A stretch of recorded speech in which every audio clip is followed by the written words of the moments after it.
there are a number of things that we want to look for when we're coming back to check on the work that's been done.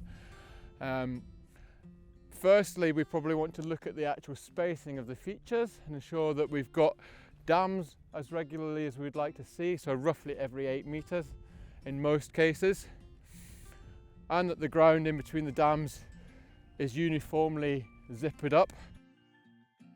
But when coming back to the specific features, with the wave dam features, the main thing I'm looking for is a nicely formed dam that doesn't have any issues in terms of how the joints between the blocks of peat are sealed to each other. So I'm really looking for weaknesses that would allow water to pass through that dam. One way that I check the integrity of the dam quite often is to literally just walk around on it, especially near the points where I think the joints are, and find out if I actually fall into a gap. So in this case, we've got a slight depression in the middle here. It's quite superficial. I'm not particularly bothered about this, and the finished height of that, even at the depression, is still more than high enough to ensure that water is passing out of this dam sideways and not through the dam itself. We could probably always expect there to be a few weaknesses in these dams. We're not going to get everyone 100% right, so we're looking for consistent issues, I suppose, where every dam feature has an issue, and then we need to redress that issue with the operator. With the zippering, the two main concerns that we have are to do with void spaces that are being created as part of the process. So when we move the blocks of peat, we create a void behind that.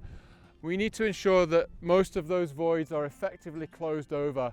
We don't want welfare issues for livestock or wildlife, or indeed even for estate workers coming across this land and falling into those hollows and perhaps doing themselves injuries.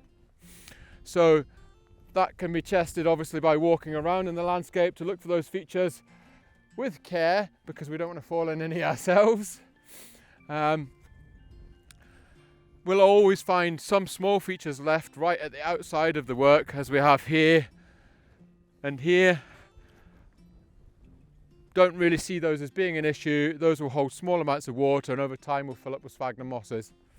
So no significant voids here. The other thing we're looking for is any sign or indication that there's still a subterranean channel beneath the zippering process. And the best way to test for that is actually to use your body weight walking up and down where you think that original drain channel was, literally bouncing around on the surface to see if there's any sinkage or depression. And in this case, it's all really robust. And given that we had a drain which was originally this deep and this wide, it's pretty impressive work. There we go.